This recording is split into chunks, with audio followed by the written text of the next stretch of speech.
All right, and we are live. Sorry, everybody. I am a little bit earlier in the dog here with breakdown number 2 on the day. Just up is the Cage Warriors 140 breakdown show on the channel with Lewis of Norton MMA. He unfortunately could not join me for the Bellator 282 breakdown. Gegard Mousasi, Johnny Eblen is the main event taking place from Bellator City, Uncasville, Connecticut, this Friday night. The 24th of June. Should be a good card. 14 fights on the card now. A few were added late. Just me today. It's going to be solo. So fights I have a little less to say on. Obviously, it's going to be a little more brief, but let's go ahead and get into it. Second breakdown of the day. We're going to get right into it. Unfortunately, the PFL breakdown, I did the PFL early, thinking, great, I'll get the PFL done early. All of the cards been switched around, so obviously there's only about 3 or 4 fights, I believe, maybe 5 fights that are still intact for that breakdown. I explained it in the comments and everything, but appreciate everybody joining me. Let's go ahead and get into the breakdown here. 282, pretty good card here, starting at 155 pounds, with potentially, I think, one of the closer fights, definitely on the prelims here, in Nalo versus Bryce Logan. Definitely a clash of styles here. We know that the Rat Trash, also known as Mendonka, he's had a little bit of a tough go of it at times. The Achilles Mota fight obviously sticks out as one where he got the leg kicks that put him away in the 3rd round. He had a low blow against Saeed Awad. Just a few issues going on there, but going against the guy in Bryce Logan, 12-6, LFA veteran. Now in Bellator, 32 years old. Both these guys are rat garbage, not rat trash. Bryce Logan, he's a grinder. He's going to look to make this, a long, gritty fight here. Goes to a lot of decisions. Lost his last 2 to go to 12-6.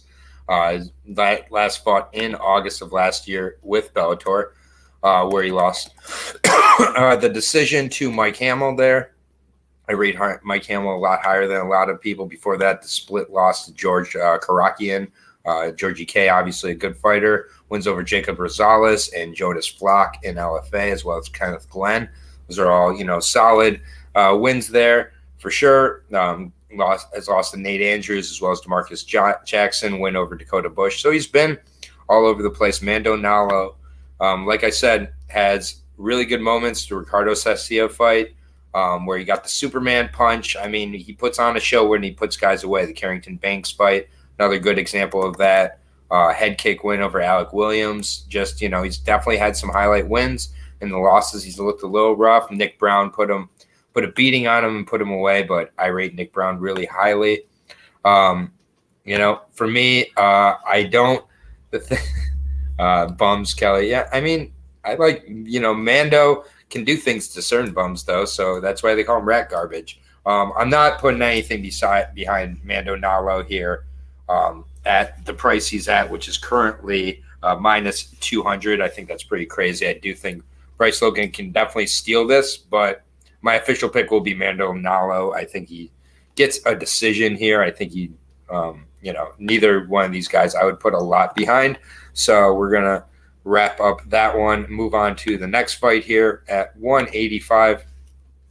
Very, very good fight here between Aaron Jeffrey and Fabio Aguilar at 185 pounds. And you like Nalo. He's game. Nate Brown is definitely not a chump. No. Logan I just think is a low enough level that I do think Nalo should be able to win, but I think he might be hesitant at points in the fight, so that could play into Logan's advantage. But anyways, Aaron Jeffrey, Fabio Aguilar should be an interesting one. The Brazilian, 18-2, 34 years old, 6 foot tall, 72-inch reach. He's going to be a little smaller than Aaron Jeffrey in this fight, which is a little surprising. Aaron Jeffrey not known as a larger middleweight, but Aguilar coming off a split win over Taylor Johnson. Taylor Johnson, really good for, the first couple minutes with that wrestling and the grappling, but definitely slows down. And Aguilar took advantage and edged out a decision. Could have went either way for sure. Before that, Mursaliev, kind of put it on Aguilar. He didn't have much to say there, but that was off a 3-year layoff. Aaron Jeffrey, he's been around. He's had big opportunities, lost on the Contender Series to Brendan Allen. Still only 29 years old on the Niagara top team. He's fought in a lot of solid regional organizations, coming off a CFFC win against Rex Harris that I think was a little closer than it should have been. It was for the middleweight championship, but win all 4 rounds. They do 4 rounds there, not 5. Lost on the Contender Series to Caio Borralo as well. Getting pretty handled in that one and physically, a little bit overwhelmed. But Bruno Assis, Andre Petrosky, and Colin Huckbody, all really solid wins for Jeffrey. He does seem to struggle a little bit when he gets to that next level, but I do think that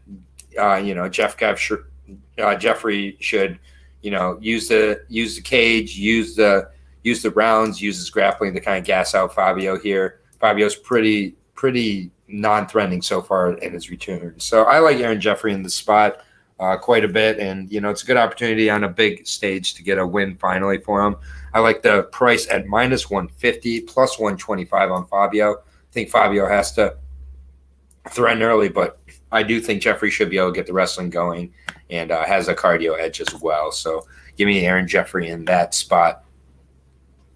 Move on to the next fight. This fight is very interesting because, first of all, Lucas Brennan, really, really good.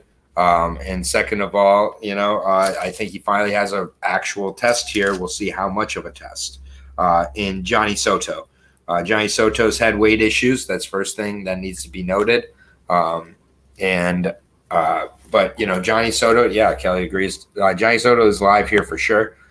Faced the much better level of competition. 29 years old for Johnny Soto. He's a big guy, definitely, has weight issues in this spot. But barring he makes the weight, or if he misses the weight, maybe I feel even better. But made the weight last time out, 4-2 overall. Did lose to Adil Benjialiani in his last fight. Definitely a very tough matchup there, a different type of fighter. But the Weber Almeida fight, very impressive 5-0 fighter who had not been tested, and Johnny just went to the wrestling, went to the grappling, and stuck with it. Seems pretty committed to that route. It's very fortunate he didn't have to face Cody Law back in March. Facing Lucas Brennan, though, is no easy fight at all. I think Lucas Brennan is the larger featherweight, though, even though Soto has the weight issues. 22 years old, 5'10", 71-inch reach. Both these guys are, good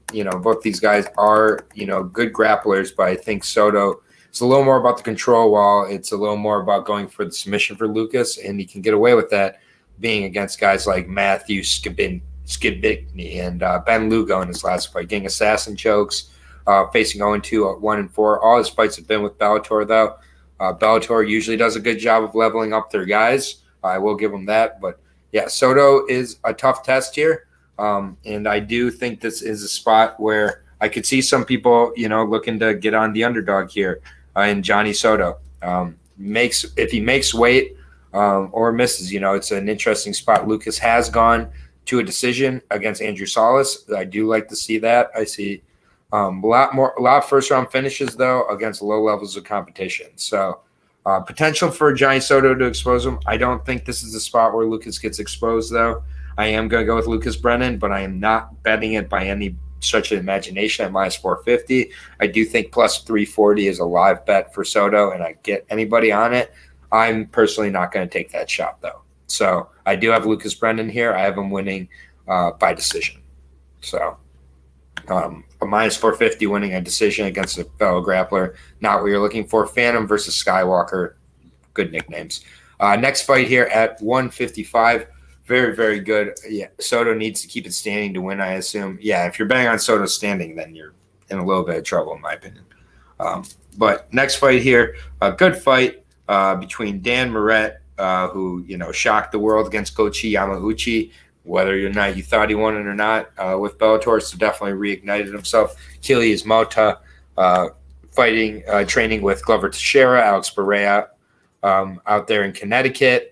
Definitely a very well-rounded fighter, 12-3. I really like a lot of what I've seen on Achilles. He obviously has very good jiu-jitsu as well as his Muay Thai, pretty well-balanced, has a lot of finishes by KO, finishes by submission. He is on a 2-fight losing streak currently to Derek Anderson at 170, and then a split against Mike Hamill and his return back to 155.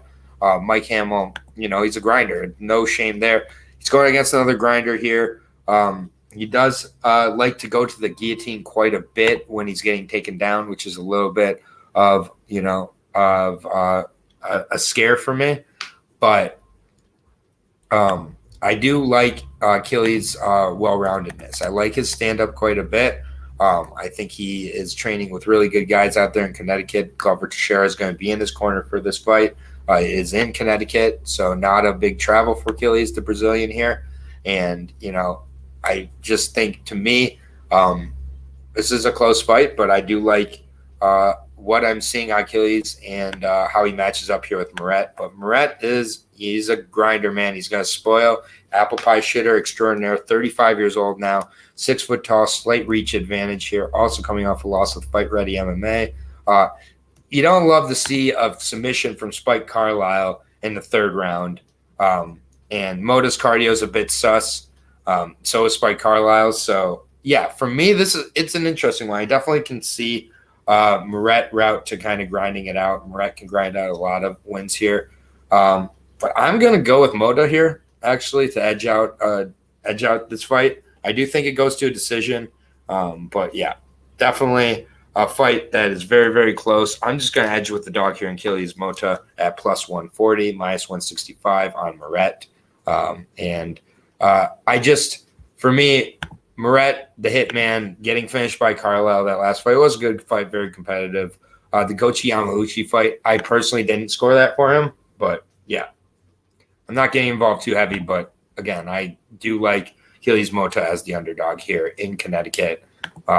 Against a guy like Dan Moret. I think it's a good opportunity for him. Getting comfortable return at 155 a second go around here. I'll take the dog shot. So I'm going to move on here. Next fight, James Gonzalez versus Cody Law. I couldn't find any tape on James Gonzalez. I know he's trained at Tiger Muay Thai at times. But otherwise, just going through his record, looks like for the most part he likes to fight on the feet. Cody Law's just too good of a wrestler here. I'm not betting anything on a Cody Law fight for a while here, minus 700 to the plus 500. But yeah, it's Cody Law here. I'm not going to spend a lot of time on this. Sorry. Cody Law is not been tested yet, and it's not going to happen here. In my opinion, if it does, good for James Gonzalez, but I'm not betting minus 700. So we got 14 fights. I apologize for spending that little time on Cody Law, but I think we all kind of know what it is. So Cody Law all day there. So apologize for the 40-second breakdown there. But on to the next fight here. Alejandro Lara versus Ilir Joan, also known as Arya Start. This is one of the fights that was made on short notice, or at least made aware to me on short notice. But overall, Ilir Lara Joan out of Brazil, brothers, taking on the Colombian Alejandro Lara here. It's Ilir has to use her grappling here, in my opinion, get this to the ground, try to grind out Lara. But Lara has shown she can be controlled on the ground and things like that. Levi Miles out grappled James for 15 minutes. Cody should be fine there. Yeah, exactly. With Arya Stark here, she does have the knee bar finish of Beck Rawlings, so at least she's not losing to Beck Rawlings. That's good.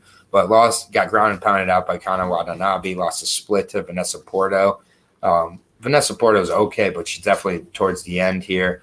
No wins over notable records, really. Definitely going to want to try to work this to the ground. I think on the feet, Lara does have an advantage. Lara had the split against Watanabe, which in my opinion, Watanabe won pretty clearly. Deanna Bennett just took her down and grinded her out also. Lara's talked about working on her mental issues. We'll see. It's not a fight I'm going to put any money on, but I'll take Lara by decision here. She should be able to keep this on the feet and has a pretty good advantage there. Minus 225, no thank you. Plus 175 on Alara, no thank you. I'll move on to the next fight here, which is another one that was made aware to me on short notice here, and that is Saba Hamasi versus Meikan Mendonka here at 170 pounds. This one should, be interesting for however long it lasts. I think for the most part, Saba is the better, more tested guy in this spot, but definitely is hittable. Takes a lot of damage. He's been in a lot of wars, 33 years old. Mendonka, 31 years old, 11-5 for him, 16-10 for Saba, the sleek sheet Hamasi, who's coming off of a triangle win. Mendonka coming off a loss to Jaleel Willis. So one beat Jaleel Willis their last time out. The other one lost to Jaleel Willis their last time out. Wins over Cassius, Kane, Devin Smith, and Batsumbar Dajavur. I can't say the name, but the Mongolian Falcon, I believe, is his nickname. So decent wins there. Good Muay Thai, and everything like that. And Sava washed Hamasi. Yeah, I mean, neither one of these guys are at the top of their game at this point. I just think Saba should have enough left to get this one down, but Saba's taken a lot of damage, was 0-2 before that last fight, or lost 2 straight. Still training out of American Top Team, but 33 years old. A lot of wear and tear there. Paul Daly put him away in that second round after a very good first round, actually, from him. Koreshkov was not able to put him away, and then somehow got a miracle triangle win over Jaleel Willis, flying knee over Volker, win over Melender, and now I think he can beat a Mendonka as well. And the odds are pretty close. Still not going to be betting this one too heavy in my opinion. Saba and Masi minus 165, so close. And then plus 135 on Mendonka. Kind of surprised it's that close in my opinion. I do think Meikan is pretty much a pure Muay Thai guy as well, so Saba could look to, make this more of an overall MMA game here. But next fight, another fight that was brought to the attention late here. Anatoly, one of the Tokov brothers, Anatoly Tokov, the one with 30-plus fights, taking on Mohamed Abdullah here. The Hurricane, 30-3 versus 11-5 right away. Tokov we're very familiar with. And so Anatoly, very, very good. 30-3 record. Good overall game. Mohamed, 36 years old, nearly 37 years old, fighting out of Cincinnati. The Hurricane, 6'1". He's 11-5 overall, coming off a win in February of this past year. So, that's something, I guess. But has a fight scheduled with Jason Butcher, which he canceled to take this fight. So he's looking to take a high-level fight. Last fight was against the 13-19 Eric Lozano. Before that, took a boxing fight, went 1-1 in boxing, had a KO, and then lost to Saba Hamasi in 2018 by decision. Lost to Daquan Townsend by mounted guillotine. That's all I need to say. Anatoly Tokov is legit. He's got a legit wrestling game, legit ground game. Anatoly Tokov, I agree, should roll in this spot. He should get a submission. Again, I don't know if Abdullah still has that other fight with Butcher, but hopefully if he does, Anatoly can just sub him and keep that fight together, because I like Jason Butcher. So, Anatoly Tokov of Stary Oskol, Russia here. Been a staple. Him and his brother, very good. 30-3, 6 straight wins for the 32-year-old. He's just very well-rounded. Coming off a split to Davog to Muradov, though. Definitely a guy that many expect him to do a little bit better against. It was a close fight before that. Elbow finish, front choke of Gerald Harris, beating Shlemenko, Flipovic. Very good wins here. Ground and pound wins, as well as some submissions here. I think he just takes him down and puts him away on the ground in some way. I'll say submission for Tokov here, who I anticipate being a high favorite. I believe he's a minus 575 favorite, minus 600 favorite here, and a plus 425 coming back on Mohamed Abdullah there. Next fight, though, at 145 pounds, return of Kat Zingano taking on Pam Bam Sorensen. This is I've been a fan of Pam Sorensen's at times in her career. I'll admit it. Believed in her a little bit too much so far in her Bellator run. 9-4 though, 36 years old, 5'7", 65-inch reach. Definitely going to have a reach disadvantage, a size disadvantage, as she tends to at this weight class. Losing to Blankow pretty clearly the last time out. The Roberto Pam Samad fight, I don't believe she won that. She got a very generous split decision in that fight, and then Caitlin Young. So 2-1 in her last 3. Lost to Felice Spencer and back in Invicta as well. They had this bout set up for March. Zingano got injured. They've reset it up. Zingano should have a pretty decent size and wrestling advantage in this fight, in my opinion. Although they're listed at a similar size, I do believe that Kat is going to be the stronger fighter here, the more natural featherweight. She is 39 years old now, so 39 versus 36. 12-4, 2 straight wins, has not fought since April of last year, so it's been over a year since she's been on. Armbarred Olivia Parker, beat Gabriel Holloway, so not the highest level of competition. I don't think you want to get over committed to either one of these fighters here, obviously. Kat Zingano minus 275 is crazy. Not been that by a mile, plus 220 on Pam Sorensen. I can't get behind that either, but pretty crazy line there. Brings us to our featured prelim of the night here. Kat should win. Pam's a junkyard dog. Pass on this one. Horrible odds. Agreed. Yeah, Kelly, well said as usual here. We're on to the featured prelim. I apologize for going through these a little quicker, but when it's solo and kind of some of these types of fights, we got to work with what we got, So a featured prelim here of at the 155 division, Brett Primus and Alexander Shebley. This is a fight that I know Alexander Shebley's been wanting for quite a while. So always interested there. Brett Primus, mainstay in the Bellator 155 division, coming off a win against Benson Henderson. Primus has gone into this fight saying he was expecting to get a title shot, which I don't know about that. Alexander Shebley, though, 21-3, very well-rounded guy, good on the feet, good wrestler, just good overall. 6 straight wins for him, 5'9", 70-inch reach for the Russian here. Coming off a win against a guy who, if you're familiar with my breakdowns, I'm a big fan of, and Bobby King. Not Bobby Green, but Bobby King.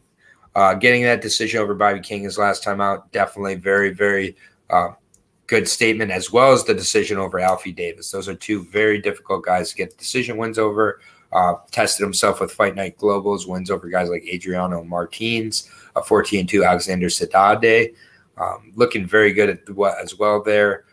Put away Glarstone Santos with the knees. He's a good striker for the most part here. It's kind of in layman's terms, a striker versus grappler setup here. He has been put away by a rear naked choke by a 9-6 opponent back in 2013, however, so 9-10 years ago. But Brett Primus is a world-class grappler, has a lot of really, really tricky positions. He's very physically able as well. Decent on the feet, good defensively, mostly 11-2. He's done very well for the Team Oyama product, 37 years old now. Getting a little bit up there for the lightweight division. Also 5'10", 70-inch reach. Again, Benson Henderson win, had a split with Mamamedov. That was very, very close. Lost to Craig Jones in grappling. Beat Jake Shields in grappling. Finished him. Gogo Plata of Tim Wilde we've seen.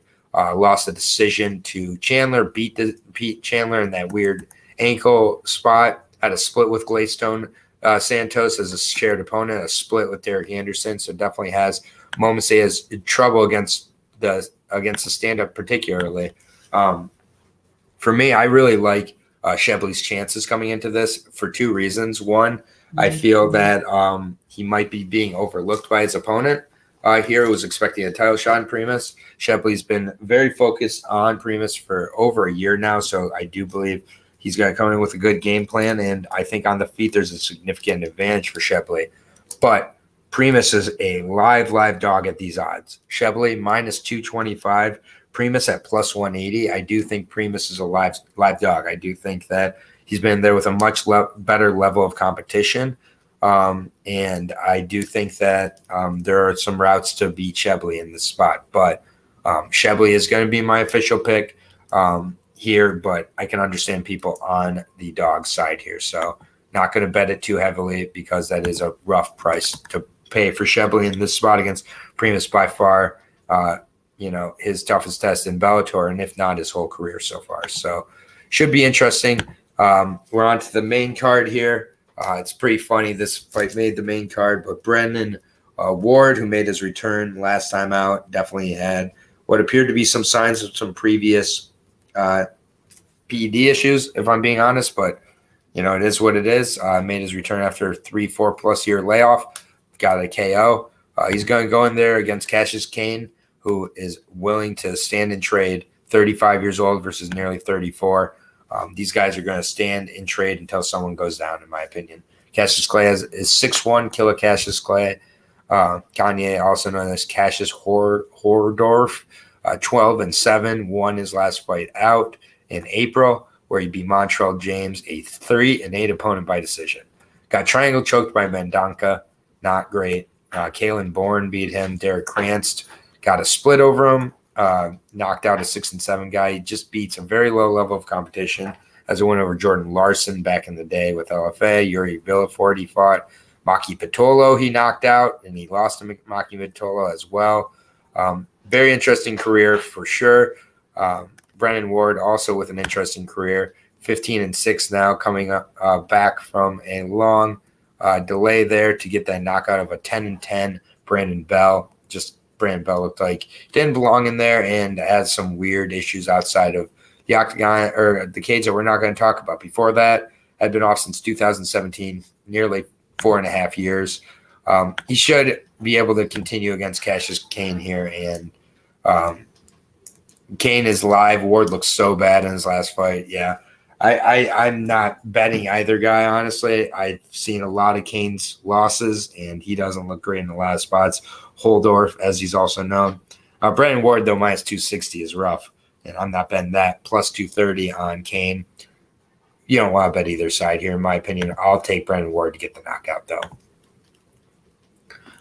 But that's the first fight on the main card here. Weird decision. We're on to the 5 rounds in the bantamweight tournament here. Both these fights are 5 rounds. First one about as high level gets here. Magomedov taking on Enrique Barzola here in a very, very good fight. 5 rounds here, and I could definitely see it going the distance here. I just think this is a super close fight. I think it's going to be very competitive. Enrique Barzola, Peru, 18-5-2. Both guys 5'7". Last time out, was able to just really work Nikita Mikhailov, another Russian fighter, 9-1, and just beat him to the punch with regards to the grappling. The striking looks to be really improved as well in him. Before that, got a ground and pound finish of Darian Caldwell. Very, very impressive finish in the late stages there. Had a bad run in the UFC at the end there with the Evelev. No shame there. Aguilar and then Yaya fights, all losing those. A split to Moffitt.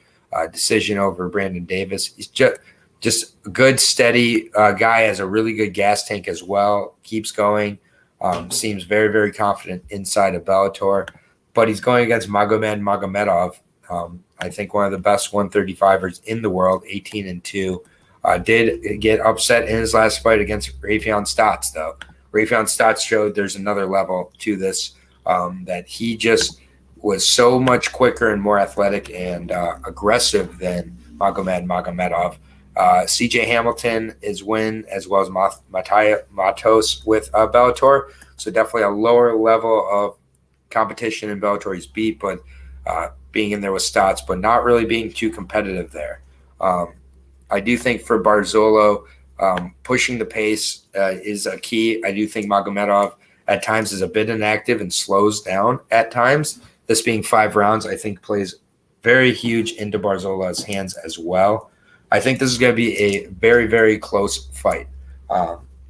And for that reason, I am going to edge towards Barzola. I feel he has the experience edge with level of competition overall in his career, and I think the cardio edge is with Barzola as well as a speed advantage here. I think they're very well matched though, and this is one of my dogs that I really like in Barzola at plus 135, minus 160 for Magomed Magomedov here. So I've got the dog here in Barzola, and we'll see. But El Fuerte is my side for this one. Big fight in the bantamweight Grand Prix, though. Should be good. 5 rounds, reminder. Co-main event time. We're flying through this card, man. But, again, I'm giving my thoughts and doing my best to give you the fights I think are worth betting. We've got 4 fight cards here. Be selective this weekend. And we're to the other bantamweight quarterfinal, I believe it would be considered. Maybe it's semifinal, either way. And Danny Sabatello and Leandro Higo here. This, to me, I really, really rate, Danny Sabatello very highly. I do, but, the Italian gangster, he is, if there's one thing he's not, it's not unpredictable. He's 12-1. And his one loss coming in the 4th round. So this is a 5-round fight. So he gets to kind of face some of those demons in the 4th round where he got knocked out by Erwin Rivera, who is not, a slouch by any stretch. He's won 6 straight since then. Won on the Contender Series. They let him go. Beat Damon Blackshear, Brett Johns. Out-wrestled Brett Johns completely. Janelle Lugo completely schooled him as well. Janelle Lugo 8-0, Brett Johns 17-2, getting really tested, and then now going against a very strong, very aggressive pit bull in Leandro Higo, 21-5, Brazilian, 31 years old. One thing that I'm not crazy about is one of his real go-to moves is the guillotine, but I also kind of do like that. I feel he can possibly catch Danny because Danny will be in a lot of spots where he's putting himself at risk for that. He also has underrated stand-up, in my opinion. Kind of has gotten away from it with some of the losses of guys like Pico and others, but, I do think he has underrated pop. He's been quite a while since he's had a KO finish, though. I believe it's been 6 years, going back to 2015. So for me, I do think Danny Sabatello's, getting closer to where – he's going to have some issues, but for me, Higo is not the guy who's going to expose that. I think Danny Sabatello is going to be able to roll with his game plan. I see here UFC betting experience is saying his favorite underdog on the card is Higo. I think Sabatello is going to buy into his own hype and love he got when he tried to finish Lugo and not hold his opponent for 25 minutes. Well, I mean, that's a fair read. You would have to read that Sabatello is not going to fight the way he usually does, I think, in this spot. I just think Higo's going to overtrust that jiu-jitsu here, and I think that Sabatello has to be aware that, the jiu-jitsu is where he can get hurt. On the feet is, I think, where Higo needs to look to keep this fight, keep moving. The takedown defense is going to be tough against a guy like Danny. Danny's a real deal. He's out-wrestling legit wrestlers, he's also, and at the same time, he's also out wrestling, just anybody who's in front of him. He's been caught one time in his career. It was by Erwin Rivera. I do think Higo could catch him. I just can't bet on that, but that is how I see Sabatello, kind of eventually losing is by kind of getting frustrated on the takedowns and then ended up getting cracked. We don't quite have answers on the chin, but he's not even exposing his chin anymore to have that learned. Sabatello, Law, Antoli, and Mousasi equal plus 100 or plus 135 shop around. Yeah, it is kind of one of those cards. I'm not going to overthink it here. I got Sabatello. Obviously, you're going to be paying a price for Sabatello at this point, similar to Janelle Lugo, and if not a little higher, I'm seeing some places, but minus 550 to plus 375 for Higo. I respect if you're Ben Higo. I'm going to roll with Sabatello, though. Going into the main event here, we've got Gegard Mousasi versus Johnny Eblen, Diamond Hands. He was formerly known as, I believe he probably changed his nickname again. But yeah, this should be an interesting fight here. Gegard Mousasi just put on an absolute clinic in his last time out against Austin Van Zandt, where he got the just did whatever he wanted with Austin. Great takedown defense. The wrestling defense looked great. Going against another wrestler here, and now the human cheat code in the American Top Team product, 6'1", 74-inch reach for Johnny Eblen here. All his wins in Bellator, you can see him right here. Started out with 3 decision wins before getting the finish of Daniel Madrid. Not a great guy in my opinion. Travis Davis, I don't rate highly as well. Hakan Huckbody, very, very one-dimensional, but did what he needed to do in that fight. Then beat John Salter the last time out. Definitely one of his better wins, but went to a decision with him in that fight. This is going to be Johnny Eblen's first 5-round fight here, and now he's going against from John Salter to Gegard Mousasi, and Gegard Mousasi showed in the John Salter fight there's quite a difference between the two. Obviously, Gegard Mousasi, one of the best in the world, coming off 2 straight finishes after kind of being accused in the Lima fight and a few other fights of not kind of taking his foot off the gas a little bit. I think he's definitely still hungry. He's definitely still has a ton left in the tank here, in my opinion, in the dream catcher. Still only 36 years old. Good wrestling, good taekwondo, good striking. I do think he hands Johnny Eblen his first loss here, and I do think he finishes him. And so, yeah, for me, this is another spot here that for me, I like the favorite. I do like Mousasi here. I like his price at minus 280. I think it's a very good price, parlayable. In my opinion, I really think he outclasses Eblen here at plus 235. Be very interested to see people who see Eblen winning and how they see him winning. I guess it would be implementing the grappling, but he does seem to be more and more willing of a striker, and I do think that the defensive grappling of Mousasi is good enough. So, real quick, I'll go through my picks on the card, but I'm going with quite a bit of the favorites, honestly, on this one. But I like Mendonka in the first fight of the night against Logan. I like Aaron Jeffrey. Lucas Brennan, although the price I don't like. I like Kilias Mata as my first underdog. I like Cody Law, the role. I like Alejandra Lara to win, but I don't like her price at all. I'll take Saba Hamasi, but not confident at all in that one. Anatoly Tokov is going to submit Mohamed Abdullah, I think. Kat Zingano, I'll take over Pam Sorensen. Alex Shebley, I'll take over Brett Primus. Crazy price again. Brendan Ward, I'll take over Cassius, but again, a rough price. Enrique Barzola as an underdog, I like in that spot against Magomedov. Very good fight, though. It's going to be super competitive for the 5 rounds. Danny Sabatello, I like to roll, and Gegard Mousasi, I like to roll. So, and I saw the PFL matchups, JK. I put the comment on the video. Last time I ever do a PFL early, because I did it early and half the fights I covered aren't even on there anymore. I'm not going to be doing another PFL this week, unfortunately.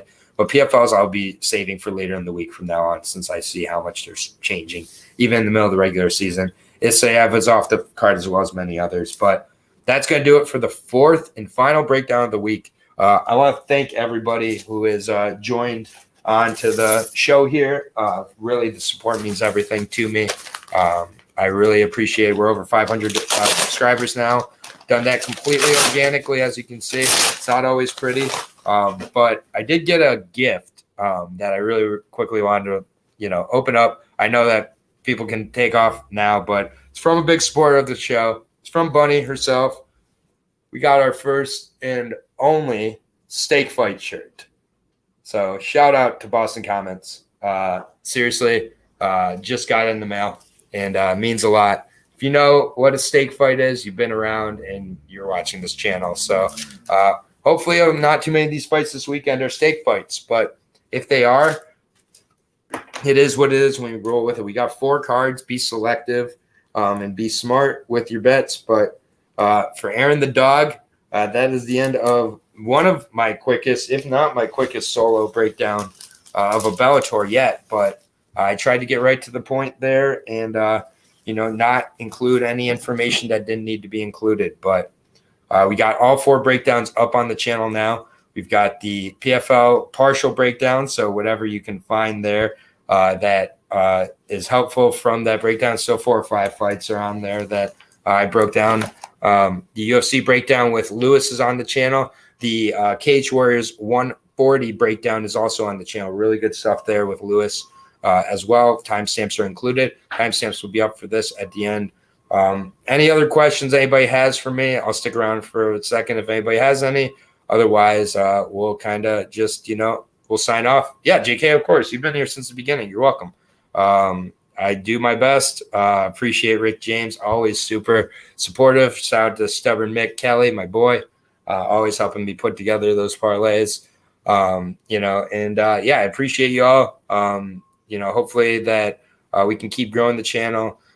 Keep sharing, keep liking. It does make a difference. The comments, I hate to say it, but it all does make a difference and helps, get my name out there. And, it's not, this isn't for everybody. Harry Hunsucker, KO against Tyson Pedro. Of course. Yeah. Harry Hunsucker, 205 reign is beginning. Let's go.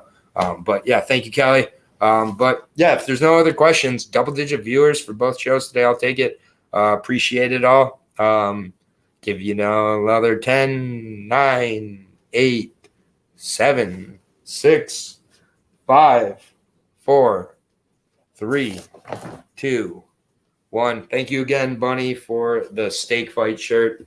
I'll be wearing it this weekend, so pretty dope. Maybe I'll start selling steak fight shirts, but keep taking care of each other out there, everybody. Peace out and have a good week. I'll see you next week.